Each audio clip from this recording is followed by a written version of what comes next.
What's good, ladies and gentlemen? Welcome back to the channel. I'm Lotus Asakura, the one who never knows best, and in today's video I'm actually pretty excited and pretty honored to bring you something that's a little bit different from what I normally do, but was an opportunity that when it got reached out to me with, I had to accept it immediately.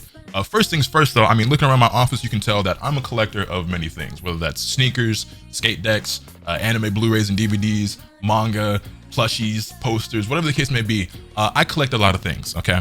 And one of the things that I like collecting that I don't talk a lot about on this channel is actually trading cards. Whether that's Pokemon, Dragon Ball, Naruto, I actually own quite a few trading cards and I have binders and stuff and, you know, sleeves and everything like that. But it's not something that I kind of talk about a lot on this channel.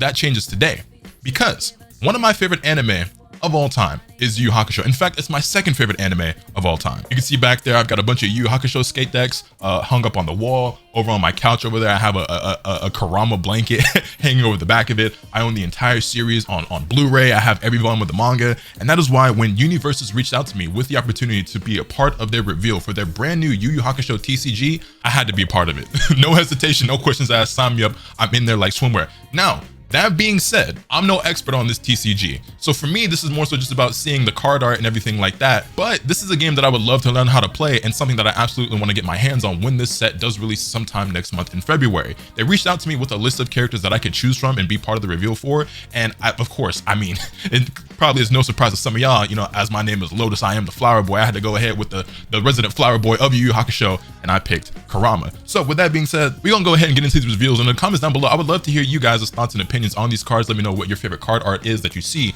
in this video today. And if you are somebody who currently plays this game and is active in this TCG, let me know what you think of it, how much fun it is and everything like that. And maybe some of y'all could teach me, because I would love to do some openings for these cards when I get some in next month when this set does release, and we could talk about that on stream and everything, and you guys could teach me about the game. I think that would be a lot of fun.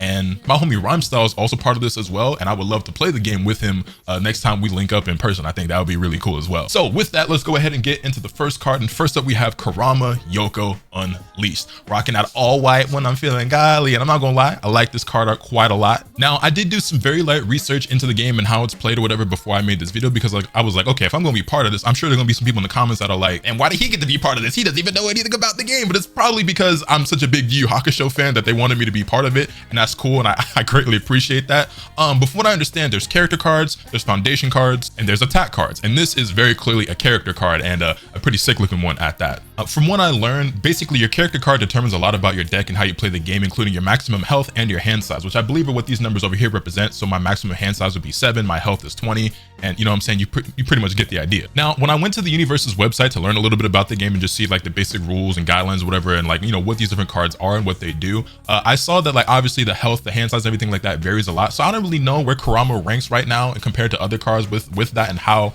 important in the grand scheme of your deck that really is. But Kurama has 20 health, hand size is 7. I saw other characters, I believe the examples they show were like My Hero, where I think like All Might had like 30 health, which doesn't surprise me, but then the hand size was only like 4 or 5, and like Deku had like 29 health or something like that.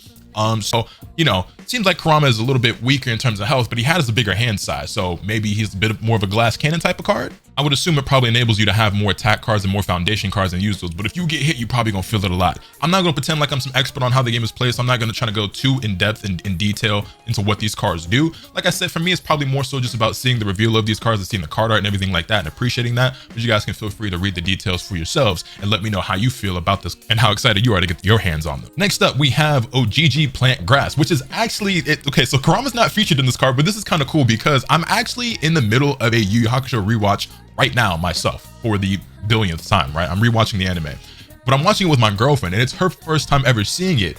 And funnily enough, we're currently in the middle of the Dark Tournament, and the episode that we just watched this morning for breakfast is Kurama versus Karasu, which is where this scene is from. Like, this is like, we just watched this episode this morning, so it's actually pretty crazy timing, to be honest. We have the OGG Plant Grasp.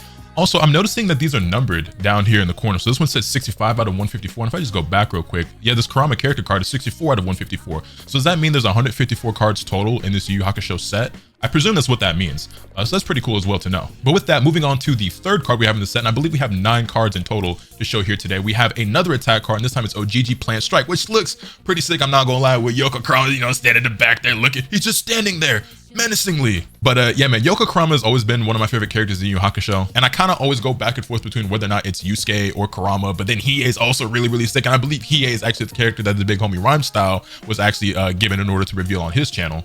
But yeah, it's just actually crazy to me that while I'm doing this review, I'm seeing scenes from the episode that I just watched today. So like the timing is just like, it's just kind of blowing my mind right now. I'm not gonna lie to you. Next up, we have another attack card, and this time we have the Rose Whip Barrage, which, I'm gonna lie, the white background looking kind of fly on this. And also, you know what's funny about the Rose Whip? So not only is it one of the coolest attacks in anime, in my opinion, but I remember as a kid being in my living room watching Yu Hakusho and having like a shoelace in my hand and like twirling it around and like whipping it through the air, pretending that it was Kurama's Rose Whip, and just being like a weeby little 7-year-old or however old I was, just being like, Rose Whip. So when I think about who's my favorite character between like the main four, it might have always been Kurama, bro. It probably always was, and it makes sense because like I love flowers. I love lotus flowers and cherry blossoms and roses, so it only makes sense that he would be my favorite. And this low-key, this is my favorite card art so far. The character card looked pretty cool, but this attack card looks pretty cool as well. Next up, we have the Twin Rose Toss, which is also another scene taken straight from the episode that I watched today, where he's fighting Karasu. Karasu reveals like,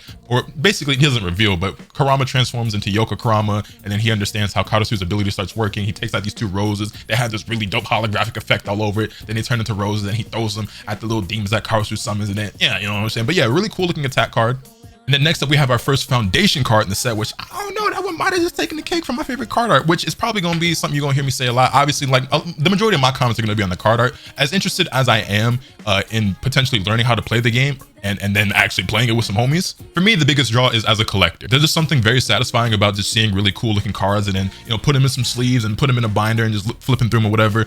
And I played trading card games a lot as a kid, you know, just as you get older and then as friends start to grow apart or whatever, and being at a point now where like my career is lived online, I don't get a lot of opportunities to play card games in person, but it's something that I would like to do more, just because now I got one that I kind of, you know what I'm saying, I really want to get invested in because of TV Hakusho. So Ryan, when I see you, we playing. Yeah, Demon Plants, pretty cool looking card. I really like the way the red contrasts with like the white and the blue and everything on this one. Up next, we have Demonic Teamwork, which is another foundation card, this time actually featuring Kurama and Hiei. And this card actually gives you +1 speed or +1 damage. I didn't mention it before. We haven't really been taking a whole lot of note about the actual stats of these cards, because like I said, that's not really what I'm here to pretend like I'm some expert on. But basically, speed is a factor in how this game is played, and the speed stat is determined, from what I understand, based on my, like I said, my light research, by the number inside these arrow icons on your attack cards. And then basically there's like speed, then you have like a block modifier, and then you have something that's called progressive difficulty. And basically you have to do your speed plus your block modifier plus your progressive difficulty, and that's going to determine whether or not you block the attack and then how much damage you take, and then, you know what I'm saying? So a little bit of math involved, but it ain't nothing too complicated as far as I understand, assuming I'm correct in what I'm saying. Like I said, I'm no expert on how the game is played, but I would love to learn. Moving on, we have another foundation card, this time Legendary Bandit, which again, Yoko Kurama sitting there looking pretty sinister, and I'm not gonna lie, it's pretty sick. Also, expert or not, I feel like any card that allows you to draw more cards is usually pretty powerful. So if this attack deals damage, you're able to draw 2 more cards, sounds like it's probably going to be pretty useful. I feel like that's just like a common rule in TCGs. Any card that allows you to draw more cards, it's usually going to be a pretty good one. And then the final card we have is actually Yoko Form, which might be my favorite one, I'm not going to lie, because my boy looking kind of edgy, kind of sick with it, the finger to the dome, the blood running down the eye, the silver hair, you know what I'm saying? Yeah, this little tidbit about me real quick. I've always been a big fan of characters being battle damage, whether it's in anime, manga, video games, whatever. I just always feel like that's when they look their coolest, when they're just like, is that all you got? It's not over yet. We're not through here, you know what I'm saying? And like they just continue to fight on or whatever. And again, this is in the fight with Karasu, where Karasu throws the explosive and then it blows up and then the smoke clears and then Yoko's here and is like, you know what I'm saying? And then we get the business, you feel me? But yeah, really cool looking card, really cool looking set, and I can't wait to see what the other cards in the set look like and get my hands on some of these and open them up for you guys and add them to my collection, and then eventually play the game, because I think it's a lot of fun. And from what I hear, it's a really cool game, and I can't thank Universus enough for reaching out to me and allowing me to be part of this. But hopefully you guys enjoyed the video, and if you did, let me know your thoughts and comments in the comment section down below. Hit this video with a like if you did, subscribe if you haven't already so you can stay tuned for all this content when I bring you. With all of being said, that's pretty much off today. Remember, nothing can happen until you swing the bat. Later.